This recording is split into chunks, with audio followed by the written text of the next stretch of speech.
Nous venons de conclure la conférence régionale sur la sécurité des frontières, qui était une réunion qui était organisée par le Maroc, et c'est important, je trouve, que ce soit le Maroc qui a organisé cette réunion. Vous savez, elle fait suite à une première réunion qui a été organisée il y a un peu plus d'un an maintenant, en mars de l'année dernière à Tripoli. C'était la Libye qui avait pris l'initiative. Un certain nombre de décisions avaient été prises, mais il n'y avait pas eu de suite en réalité.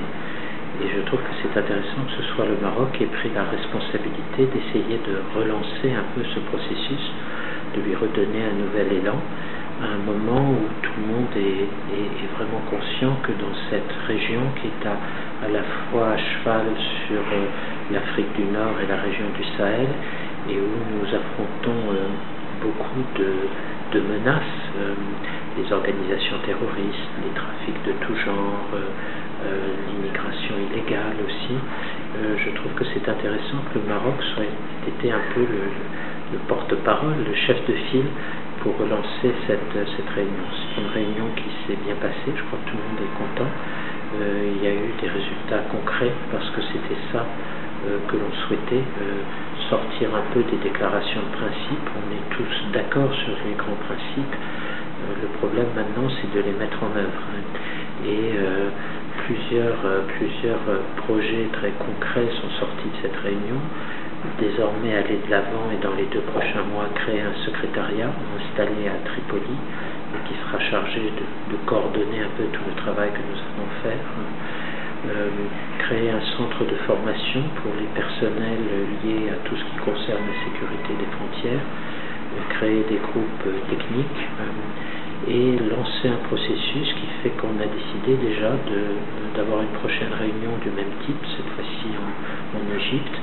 Donc le groupe de pays et d'organisations qui était réuni aujourd'hui à Rabat, ce groupe commence à se constituer, à s'organiser et à essayer d'avancer. Et dans ce contexte, je trouve, ce qui est intéressant, c'est que l'Union européenne trouve assez facilement sa place, parce que on est présent dans cette région depuis un certain temps. On a lancé un certain nombre de missions civiles ou civilo-militaires en Libye avec l'opération EUBAM Libye, au Niger avec l'opération EUCAP Niger, au Mali avec EUTM. Chaque fois, il s'agit plutôt d'un travail de formation, d'une action de formation, soit des forces armées, soit du personnel qui va s'occuper du contrôle des frontières. Mais à chaque fois, l'Union européenne est là, elle est présente et elle veut apporter son concours. Et tous ceux qui sont intervenus dans la conférence ce matin ont insisté sur le fait que pour eux, l'Union européenne était un partenaire important. Et vous savez, nous avons cette idée que entre l'Europe, l'Afrique du Nord, le Maghreb et le Sahel, ces 3 zones qui maintenant doivent apprendre à travailler ensemble et à essayer ensemble de répondre aux défis et aux dangers que nous affrontons.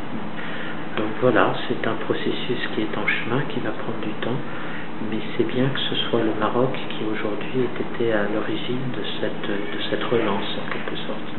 Absolument, voilà. merci.